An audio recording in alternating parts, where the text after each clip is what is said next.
penyidik telah menetapkan saudari PC sebagai tersangka.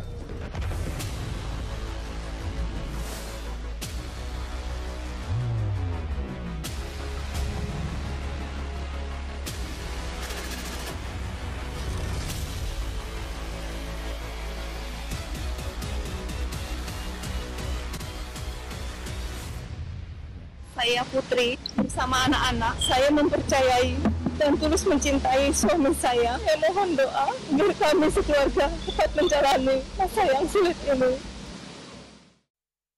Pak BK, sebelum saya masuk ke rekomendasi perbaikan untuk proses hukum di Polri, saya mau karena Komnas HAM yang punya akses dan menyatakan bahwa sudah pernah memeriksa Bu Putri. Sebenarnya konstruksi apa atau fakta apa yang ditemukan sehingga kemudian akhirnya publik kemudian mendengar bahwa kemudian diumumkan ya tadi oleh Irwasum bahwa Bu Putri kemudian juga turut serta bersama-sama merencanakan dan 340 juga diancamkan. Sebenarnya apa keterangannya? Ya, sebenarnya begini, kalau Komnas HAM tentu saja tidak masuk kepada soal materi hukumnya, soal itu karena itu ranahnya penyidik. Tetapi Komnas HAM ini kemudian memperjelas atau mendetilkan sebenarnya kronologi peristiwanya.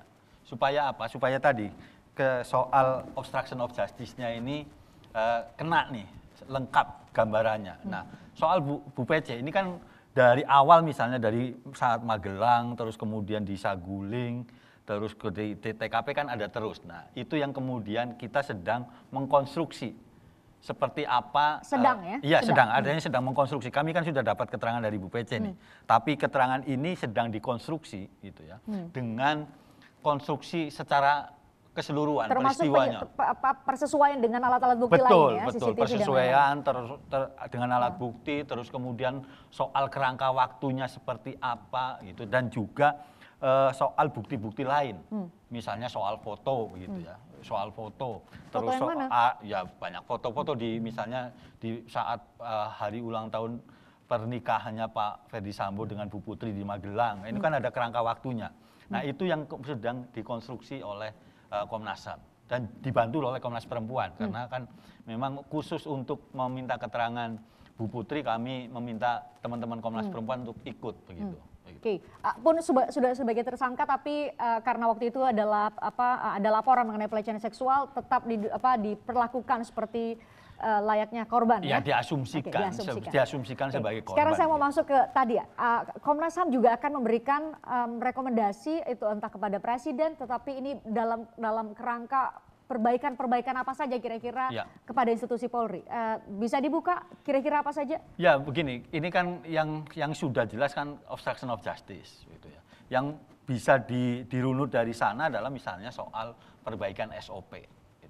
Bagaimana kemudian SOP terkait dengan TKP, begitu. Terkait dengan siapa yang punya hak untuk mengamankan TKP dan yang lain sebagainya.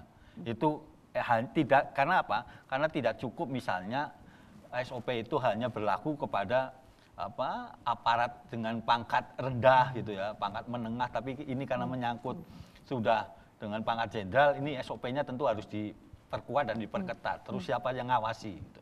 Itu yang pertama. Yang kedua misalnya juga bagaimana fungsi lembaga pengawas eksternal. Siapa itu? Misalnya Kompolnas, Komnas HAM, dan kalau ada kejadian lain yang melibatkan institusi Polri, misalnya kan juga punya pengawas eksternal lainnya, misalnya keuangan misalnya, akan ada BPK, ada KPK dan yang lain sebagainya. Ini kan juga harus ada SOP yang bagaimana di saat mana mereka harus masuk, pada titik mana mereka bisa masuk, apakah dari awal, apakah di tengah atau di akhir. Ini belum ada ya? Belum. Nah ini yang kemudian saya kira penting untuk kita dorong bersama. Kenapa ya? Itu tadi yang saya sampaikan. Untuk menjamin peristiwa yang sama tidak berulang. Ini penting. Kenapa? Kalau dalam konsepsi hak asasi manusia kan itu. Misalnya pelanggaran, bagaimana kemudian menjamin supaya tidak ada pelanggaran HAM. Berikutnya itu di institusi Polri. Jangan lupa, Polri ini adalah institusi yang paling banyak diadukan ke Komnas HAM. Soal bagaimana penanganan tidak sesuai prosedur, kekerasan, intimidasi, terus excessive use of force, dan yang lain sebagainya. Nah ini meskipun memang tendensinya menurun begitu pengaduannya, angka pengaduannya, tapi juga tidak dianggap remeh karena ini kan fenomena gunung es begitu. Banyak yang kemudian banyak yang tidak dilaporkan atau diadukan ke Komnas. Itu penting. Bang Ijul, dari beberapa catatan tadi yang diberikan oleh Komnas HAM, menurut Anda apa yang seharusnya segera dilakukan oleh Polri? Nomor satu Tidak ada itu, SOP tadi. Nomor satu itu kita harus lihat dari helikopter view. Harusnya DPR hari ini membahas itu. Pertama, Undang-Undang Polri itu 20 tahun lalu dibentuknya. Harusnya perlu direvisi menurut Anda? Harus, dengan kejahatan cybercrime, kejahatan hybrid dan segala macam, ini harus mengikuti perkembangan zaman. Itu yang pertama. Lalu dalam kerangka pro justisia. Nah, transparansi dan akuntabilitas ini juga belum terjamin. Karena hanya Polri saja yang tahu dan tidak ada pengawas eksternal manapun. Kalau kita ada lihat, Komnas HAM dan Kompolnas yang tidak bisa ke materi pro justisia, tidak bisa. Oh, okay. Komnas HAM membahas persoalan HAM-nya, due process of law-nya, lalu Kompolnas persoalan etik dan Etik, profesionalitas yang menempel ke personil Polri-nya, lalu persoalan materi pokoknya itu belum ada. Kalau kita lihat di Amerika, Eropa kontinental, kejaksaan berdiri bersama-sama ketika penyelidikan itu dimulai. Jadi bisa mengukur apakah materinya bisa direkayasa atau tidak. Okay. Itu sudah demikian. Nah, ini harusnya sejak sekarang hari ini dibunyikan untuk ke arah reformasi sana. Bisa jadi menjadi materi muatan dalam revisi undang-undang kepolisian menurut Anda. Betul. Tadi yang dimaksud oleh Pak BK bahwa harus ada SOP yang kemudian bisa menentukan di saat mana, kapan lembaga-lembaga lain selain institusi Polri untuk masuk ke dalam proses pro justisia, itu menurut Anda juga harus dilakukan? Itu harus. Jadi levelnya kalau saya, menurut saya levelnya justru di undang-undang. Karena Kompolnas dan Komnas HAM ini kan bukan lembaga yang 3 hari ada besoknya bubar. Enggak. Mandat undang-undang semuanya ini. Jadi menjalankan undang-undang Polri bisa juga.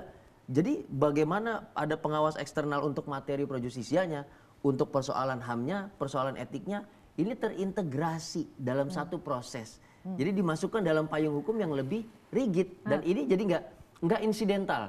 Sehingga Kompolnas, Komnas HAM dalam setiap pemeriksaan itu bisa memberikan masukan yang tadi konstruktif dan sifatnya institusional, itu yang paling penting. Ini Pak Wahyu saya akan tanya lagi soal ini karena memang sudah dibahas oleh banyak pihak, termasuk ditanya banyak ke Pak Wahyu. Tapi menurut Anda ketika Kompolnas dipersepsikan oleh publik menjadi humasnya Polri dalam kasus ini, apakah itu karena keterbatasan kewenangan yang dimiliki oleh Kompolnas atau ada hal lain menjadi penyebabnya? Yang pertama kali menyebabkan hal demikian, satu, itu regulasinya memang sangat mengebiri Kompolnas. Dia nggak bisa terlalu jauh masuk ke dalam. Hanya masuk etik dan profesional. Betul, dan dia hanya masuk ketika ada pelanggaran saja. Padahal etika dan profesionalitas perlu dijaga tanpa harus ada pelanggaran. Jangan sampai, malah harus mencegah. Itu yang pertama. Yang kedua, kemudian kita juga perlu lihat komposisinya. Dia kemudian jangan lagi dia di bawah Menko Polhukam. Harusnya independen. Harus independen terpisah seperti Komnas HAM. Dan jangan lagi diisi yang anggota kepolisian. Isilah dengan akademisi, ahli dan praktisi supaya punya perspektif lain daripada internal Polri itu sendiri. Jadi melengkapi. Jadi sebagai lembaga pengawas eksternal itu benar-benar terpisah secara psikologi, secara karena Anda sebut tadi ada Pak Beni adalah Irjen Purnawirawan ya. Betul. Irjen Purnawirawan. Saya ajak Anda dan pemirsa untuk ke ruang Komisi 3 DPR RI, kita dengarkan saat ini Kapolri tengah memberikan penjelasan kepada anggota Komisi 3. Kita dengarkan bersama kira-kira apa yang disampaikan oleh Kapolri di sana. Sudah menjelaskan bahwa isu tersebut tidak benar. Karena pada saat kita melaksanakan penggeledahan di 3 rumah, yaitu di Duren 3, Saguling, Bangka, termasuk di Magelang, yang kita dapati saat itu handphone, kemudian pisau, kemudian kotak senjata, kemudian beberapa buku laporan M-Banking, sehingga terkait dengan uang 900 miliar tersebut kami nyatakan dan setelah kami dalami peristiwa yang kemudian viral tersebut itu adalah kasus uang dolar palsu yang terjadi di Atlanta, Amerika Serikat. Jadi ini kami luruskan.